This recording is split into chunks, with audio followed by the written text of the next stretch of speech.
Hi, this is Brandon from Watches on You. Today we're at Continental Diamond taking a look at the new Breitling Chronomat 42. Now, again, I want to remind you that we're here at Continental Diamond, who have provided us this piece for the purposes of this review. And I'll be leaving a link in the description to their website where you can inquire about purchasing this watch or any of the other high-end watches that they sell. So before I get into this review, I want to briefly mention that I have a new batch of the watches I created, the Hoagland & Sons Mark I Chronograph, for sale. I'll also be leaving a link in the description to this watch. It's available at $149, but you can also make an offer. It is a mecha quartz chronograph, so you get the accuracy of a quartz movement with the functionality of a mechanical watch. And what I mean by that is when you start the chronograph, it does a smooth seconds hand, but then when you reset it, it will pop right back to 12 o'clock. Also, the watch features a unit conversion scale and a world time scale on the case back.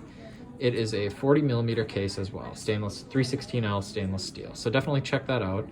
Now I'll move into the rest of this review. So again, this is the new Breitling Chronomat 42, and it is a significant departure from their previous chronomats, but it kind of modernizes and both harkens back to the original chronographs or chronomats at the same time.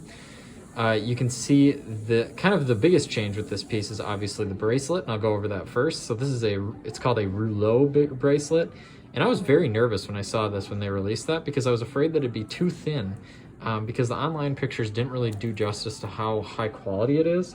It feels of equal quality to the new Rolex Jubilee bracelets, and it actually wears fairly similarly. So all of these links articulate. It's not like you don't have two to each link. Every single one of these articulates around a point, and that makes the watch very comfortable. I'll get into that a little bit more in the wrist shot, but I'm extremely impressed with the machining and the comfort level of the bracelet, so that is not something to be concerned about. It looks very, very nice. Additionally, on the bezel is also a departure from the previous model because on these tabs you can see where you have the 15, 30, and then 45. You have brushing, and then on the bezel itself you have a nice polishing. And these tabs are a little bit smaller than they used to be on previous models, and the bezel itself seems thinner to me. And I really like that. I think it kind of modernizes the piece, but again, it still has that vintage element.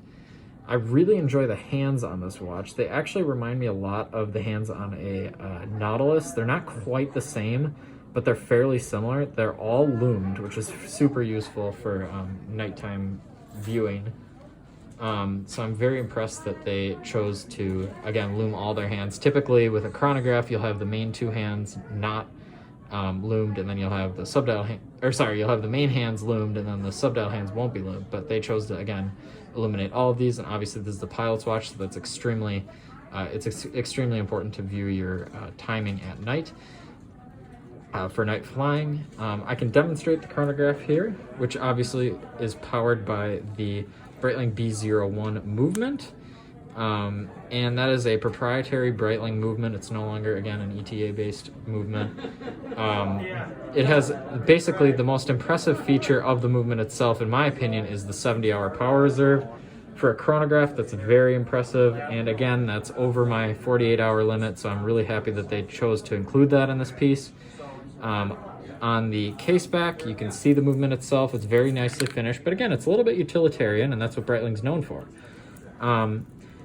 Again, I'll stop the chronograph now. I'll give you another view at that movement shortly, but when you reset the chronograph, again, it just flicks back to the 12 o'clock mark.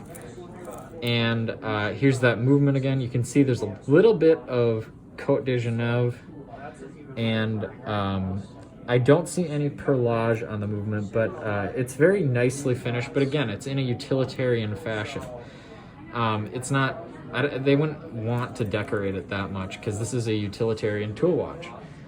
So getting into the price for this watch, it is available on sale here at Continental Diamond for $8,100, which is very reasonable value considering it has an in-house chronograph movement, and the finishing on the case is absolutely sublime.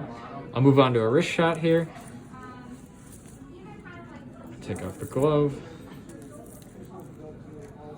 And as you can see, these links articulate very nicely around my wrist. Sorry, I didn't close it fully. And overall, I think the watch fits very, very nicely. It's very thin. It's easy to read. It's got a domed crystal. So I really enjoy this piece. If you like this video, remember to like, subscribe, and share. And also check out the links in the description to Continental Diamond as well as my website. But again, if you want to purchase this watch, definitely contact Continental Diamond. They're a great place to buy Breitlings and many other high-end brands. So thank you for watching. Remember to like, subscribe, and share. Thank you.